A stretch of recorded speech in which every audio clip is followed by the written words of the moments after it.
Bonjour à tous amis dégustateurs, bienvenue pour les vins du week-end. Alors week-end de 3 jours, en plus avec la visite de ma nièce qui en ce moment découvre le vin en France, parce qu'elle est donc au Canada, elle habite au Canada.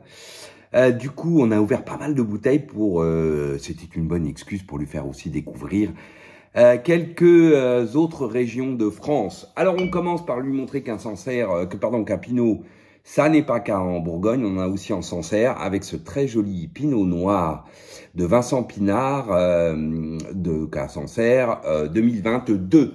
Alors un nez très expressif, même presque un peu baroque sur la cerise, le fruit rouge, la cerise. Après, avec les notes florales de pivoine, presque de violette aussi par moment, presque aussi un petit côté patchouli, sur un fond noyau, amande, voilà, un peu très léger mocha. Belle bouche, de la densité, de l'amplitude, des tanins hyper soyeux, c'est dense, on sent que c'est mûr, c'est 2022. Belle finale qui, voilà, très acidulée, très friande, toujours avec ce petit côté un peu baroque là, voilà, fruits rouges et puis du floral pivoine violette, des épices ou du floral patchouli, des épices un peu réglissées, voilà, sur ce fond noyau, mais très joli vin. Que ce Pinot Noir 2022 de Vincent Pinard, attendez-le qu'il s'assagisse un petit peu. Ensuite, elle avait entendu parler de la rivalité évidemment Bourgogne-Bordeaux. On commence tranquille avec un Bordeaux au Médoc, Château d'Agassac 2021. Je pourrais dire, c'est presque pour montrer que même en petit millésime, Bordeaux sait faire des vins. Même si c'est ce Agassac, on va dire qu'il a un nez de cassis, puis très vite les notes végétales, un poivron, poivron rouge, tout petit côté vanillé, mais très léger, justement d'ailleurs plutôt agréable, parce que ça enrobe un peu ce côté végétal sur un fond, on va dire plutôt fumé, balsamique. Ensuite une bouche corpulente, avec de la structure, c'est frais bien évidemment, hein, c'est presque tendu. Mais les tanins enrobent ça suffisamment. Finale fraîche, cassis, avec ensuite le petit côté un petit peu, au début un peu bois précieux, cèdre santal, puis ensuite un peu plus vanillé de l'élevage. Les notes évidemment poivron, bourgeon de cassis, un peu végétal,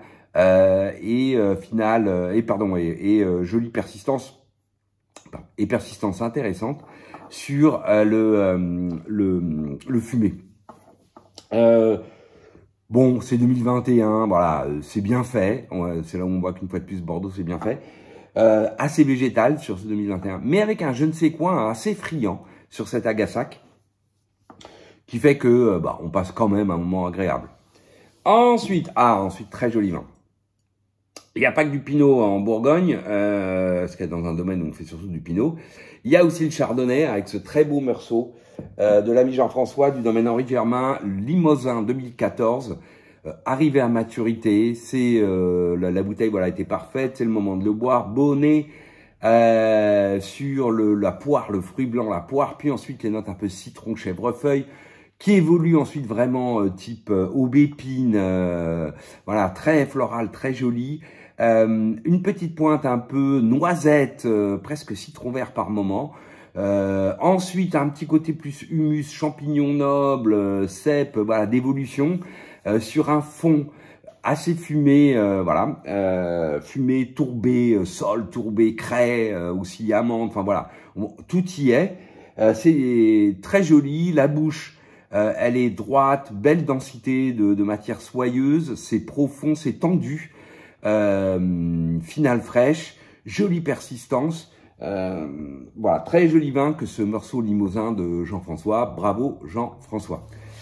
Ensuite, en France, il n'y a pas que du Pinot, il y a aussi de la Syrah. Donc on a été en Côte-Rôtie chez Rostin pour cet Empodium 2015, avec un nez tout ce qu'il y a de plus classique, le cassis. Ensuite les notes, c'est assez marqué, des notes lardées. Alors bacon grillé, viande rôtie, voilà, tout y est. Une petite pointe d'épicerie glissée sur un fond donc fumé, qui va pas encore sur le cuir, qui est encore plus viande fumée, vraiment. Ensuite, une bouche, moi qui m'a surpris, une bouche corpulente, jolie structure, tanin soyeux. Ça tient plutôt sur sa structure, mais ça manque pas de fraîcheur. finale tonique, jolie persistance, toujours sur ce côté cassis, lardé, bacon grillé, la petite pointe un peu épicée, poivrée, plus poivrée d'ailleurs en bouche, et une finale, une persistance plutôt fumée, viande fumée, rôtie, voilà, très viande fumée cette côte rôtie. Ensuite, ouais, on a ouvert beaucoup de bouteilles. Ensuite, quand même, il fallait ouvrir un joli Bordeaux. Alors, j'ai choisi ça, un Pessac Léognan, Malartic La Gravière, et c'est le millésime 2014. Alors, Malartic, moi, c'est un vin que j'aime beaucoup. On a là tout du Malartic classique avec ce joli nez de framboise, les notes bois précieux, cèdre santal, presque un peu mentholé par moment. Une petite pointe épicée réglisse et un fond typique, au départ assez balsamique, puis qui avait évolué fumé. Voilà, vraiment, on est typique d'un Pessac et typique de Malartic. Belle bouche. Alors, corpulente, à nouveau de la fraîcheur. Voilà, on voit qu'en 2014, quand même, ils ont aussi de la fraîcheur à Bordeaux. Mais les tanins enrobent ça suffisamment. Ils sont soyeux. C'est presque profond par moment. Finale fraîche, profonde, avec jolie persistance. Toujours sur la framboise, hein, très classique de Malartic. Les notes plutôt bois précieux, cèdre, santal. La petite pointe un peu réglissée, le fond, on va dire balsamique, puis ensuite très fumé. Voilà, c'est très joli que ce Malartic 2014. Deux derniers pour finir. Ah oui, il faut que je me déplace du coup. Le premier, bon, bah c'est ça, un Volnay premier cru Centenot du domaine Reburgeon-Mur 2016. Alors, très Centenot ce vin, joli nez cerise. Ensuite, les notes à nouveau florales typées aubépine, amande, voilà. Ensuite, fond d'amande roche. La petite pointe un peu plus réglissée. En bouche, c'est droit, c'est profond, c'est frais. Les tanins, cette fois, enrobent bien. Il n'y a pas de tanins saillants. Les tanins sont vraiment très jolis sur ce 2016. Sont soyeux, ils enrobent ça. C'est évidemment frais, profond, droit, mais sans être austère. Il y a une petite friandise. Toujours sur le fruit rouge, la cerise. Les notes églantines, aubépines, voilà, des notes plutôt de ce type-là.